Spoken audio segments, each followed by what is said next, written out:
राधण भट्ट सां ॻोठ बालिशा जे रहिवासी सीनियर साफ़ी नजी इक़बाल जे हाकर रियाज़ुद्दीन चांडियो जे फर्ज़ंद नौजवान ज़ीशान चांडियो ऐं फरहान चांडियो खे नामालूम हथियारबंदनि राधण थाणे जे हद सिंधी बटड़ा पोस्ट जे ॻोठ उर्स सोलंगी सीता बालिशा रोड खां सिटी मोटरसाइकिल रोक रक़म ऐं स्लिप ऐं ॿियो सामान फ़र्क़ करे फ़रार थी विया। राब्ते ते सोशल वर्कर ज़हीर चांडियो ॿुधायो त अफ़सोस आहे त नौजवान मुबैना सीता BSc जो इम्तिहान लाइ वञी रहिया हुआ त हथियारबंदनि फ़ौरन मोटरसाइकिल ऐं रक़म मोबाइल इम्तिहान जी स्लिपूं फुरे फ़रार थी विया आहिनि। हुननि चयो त SSP दादू हथ जे पुलिस नोटिस वठी फुर थियल मोटरसाइकिल ॿियो सामान रिकवर कराए ॾिनो वञे। ॿी सूरत में सीता राधण रोड ते एहतजाज कयो वेंदो।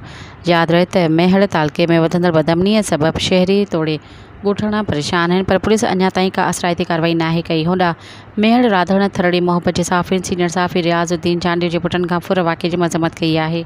सब्सक्राइब कयो अवामी न्यूज़ HD खे ऐं ताज़ा तरीन ख़बरुनि लाइ ॾिसंदा रहो अवामी न्यूज़ HD।